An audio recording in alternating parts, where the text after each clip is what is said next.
ఈరోజు మనం చేసే రెసిపీ బెంగాలీ రసగుల్లా. అదేనండి, రసగుల్లా. మనం వీటిని రసగుల్లా అంటాం, బెంగాలీస్ వీటిని రసగుల్లా అంటారు.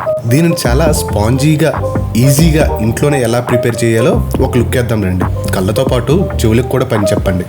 నమస్తే foodies, welcome back to our channel. ముందుగా 2 లీటర్ల పాలను బాయిల్ చేసుకోండి. రసగుల్లాకి ఆవు పాలు అయితే రసగుల్లా చాలా సాఫ్ట్గా వస్తాయి. ఇక్కడ మనం ఆవు పాలనే వాడుతున్నాం. ఒకవేళ ఆవు పాలు లేకపోతే వేరే ఏ పాలైనా వాడుకోవచ్చు.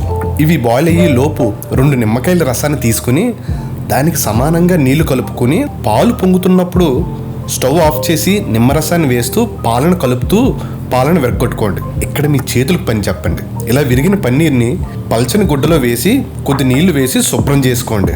ఎందుకంటారా, అందులో మనం వేసిన నిమ్మరసం పులుపు పోవడానికి.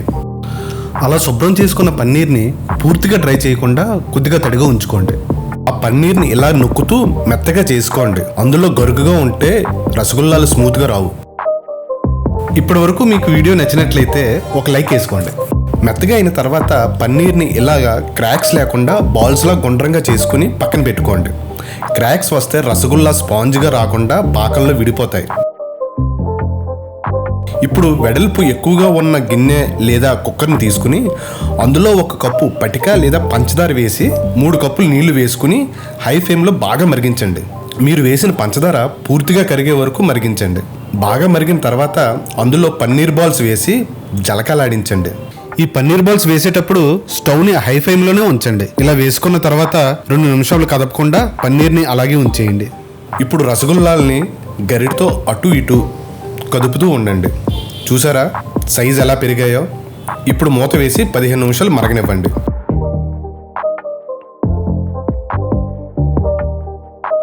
మీకు రసగుల్లా తయారైందో లేదో తెలుసుకోవాలంటే 1 స్పూన్తో రసగుల్లా తీసుకుని దాని మీద వేరే స్పూన్తో నొక్కితే మళ్ళీ ఇలా పొంగుతుంది. అలా అయితే రసగుల్లా రెడీ అయినట్టు.